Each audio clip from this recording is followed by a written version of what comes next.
আসসালামু আলাইকুম। আসিফ ভাই, সাকিব আল হাসান আমার সাথে যা করছে এটা আসলে আপনি চিন্তাও আনতে পারবেন না। আজকে নিজেকে স্বাধীন মনে হচ্ছে। সো সাকিব আসিফকে এভাবেই বলতেছিলেন তামিম ইকবাল। সো তামিম ইকবাল এই প্রথম তিনি বিসিবিতে এসেছেন এবং তার এই ছবিগুলো দেখলে বুঝতে পারবেন যে তিনি কতটা হাসিভাবে হাসি তামাশার সাথে জিনিসগুলা মেলাচ্ছে এবং সবাই হাসি মুখে সবকিছু সাদরে গ্রহণ করছে। সো এখন কথা হচ্ছে তামিম ইকবাল কিভাবে এই বিসিবিতে আসলো এবং তামিমের পদক্ষেপগুলো কি। সো তামিমকে বড্ড বেশি প্রয়োজন বিসিবিতে এবং তামিমের মতো একটা অবহেলিত ক্রিকেটার যিনি কিনা পাপন বলেন, হাতুর সিং বলেন, সাকিব আল হাসান বলেন, তিনজনের ছায়ায় এক ধরনের হারিয়ে গিয়েছিলেন এবং প্রতিবারই বলা হয় বিসিবিতে ডাকবেন বিসিবিতে, কিন্তু পাপন ভাই তার ডাকা হয়নি এবং পাপনের কারণেই হয়তোবা তামিম ইকবাল সে বিসিবিতে আসে নাই।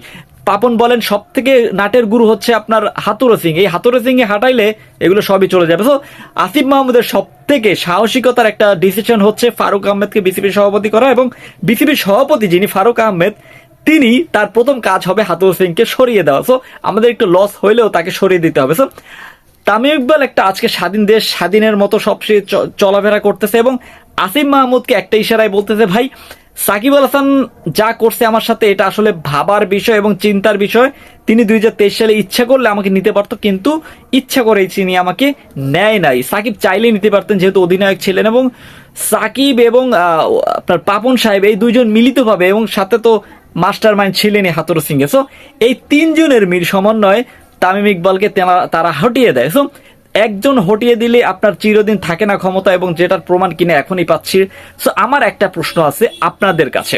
সো মাশরাফি বলেন, সাকিব আল হাসান বলেন, কেউই পোস্ট করে না এই আন্দোলনের সময়, কিন্তু তামিম ইকবাল যে পোস্ট করছে কোনো ধরনের সেটাও কিন্তু আপনি বলতে পারবেন না, কিন্তু তারপরেও তাকে মাথায় তুলে এনে বিসিবিতে ডাকছে। সো এই বিষয়ে জাস্ট আপনি কমেন্ট করে জানাই দেন যে ভাই কথাটা কিরকম লাগতেছে। আপনি জিনিসটা একবার চিন্তা করে কমেন্ট করে দেন প্লিজ, আপনার মন্তব্যটি কেমন হয় আমি একটু দেখবো। ভাই একটা কথাই বলবো, আসিফ মাহমুদকে সুন্দর করে বিসিবিটা ঘুরে দেখানো হচ্ছে এবং পরবর্তী ধাপ কিভাবে এগিয়ে নিয়ে যায় বাংলাদেশ ক্রিকেটকে সেটাই দেখার বিষয়। সো পার্সোনাল লাইফ বাদ দেন, এখন বাংলাদেশ ক্রিকেটটা কিভাবে এগোবে সেদিকে আমাদের মনোযোগটা দেওয়া উচিত এবং সেদিকেই তামিম ইকবালকে হয়তোবা তাকে ডেকেছে।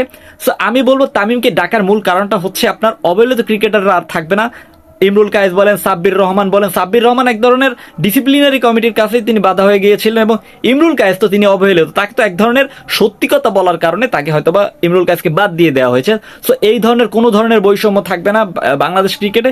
বাংলাদেশ ঘরোয়া লেভেলে যেখানে দুর্নীতি হয় সেখানে আপনি এজ লেভেলের বা কি করবেন, আন্ডার 19-এ কি করবেন। সো আপনি ছোট থেকে যদি আপনি ক্রিকেটটাকে ডেভেলপ না করতে আসেন, ওখানে যদি দেখেন দুর্নীতি, সেখানে তো আপনার ক্রিকেটটা পিছাবেই। ইমরুল কায়েস তো ডাইরেক্ট বইলা দিছে যে ভাই আমাদের ক্রিকেটরা 10 বছর আগায় নাই, বরং 10 বছর পিছিয়ে গেছে। সো এই 10 বছর আরো কিভাবে আগানো যায় সেটাই প্ল্যান করতেছিল সাকিব এবং তামিম ইকবাল এবং আসিফ মাহমুদ। সো সাকিব আল হাসানকে নিয়ে একটা কথাই বলবো, ভাই সাকিব যা করছে আন্দালি পাথর কথা একটা মনে করে দিতে চাই আপনাদেরকে, সেটা হচ্ছে সাকিব আল হাসানকে আল্লাহ তাআলা সবকিছুই দিয়েছেন, শুধু দেয়নি নৈতিকতাটা। সো এই নৈতিকতা যেদিন আসবে সাকিবের মধ্যে সেদিন হয়তো বা তিনি থাকবেন। হ্যাঁ, মাঠের ক্রিকেটে সাকিব বেস্ট, বাট মাঠের ক্রিকেটের পাশাপাশি আপনার মাঠের বাইরেও তাকে ভালো থাকতে হবে, কারণ অন্যান্য প্লেয়াররাও তো রয়েছে। সো মাশরাফি, আমি বলবো যে মাশরাফিকে একটা পদ দেওয়া উচিত।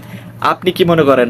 আপনি কি মনে করেন মাশরাফি কি জাতীয় মাশরাফি কি একটা কোচের দায়িত্ব পায় না? মাশরাফি কি একটা বোর্ডের দায়িত্ব পায় না? মাশরাফি হ্যাঁ খারাপ করছে, অফ দ্য ফিল্ড খারাপ করছে, কিন্তু ক্রিকেটটা তো তার রক্তে মিশে আছে। প্লিজ কমেন্ট করে জানাই দেন, সাথে আশরাফুল বা অন্য মোহাম্মদ রফিক এরা থাকলে ভালো হয় কিনা প্লিজ কমেন্ট করে জানাই দেন। আর হ্যাঁ, ভিডিওটি ভালো লাগলে অবশ্যই চ্যানেলটা সাবস্ক্রাইব করে পাশে থাকুন। ধন্যবাদ।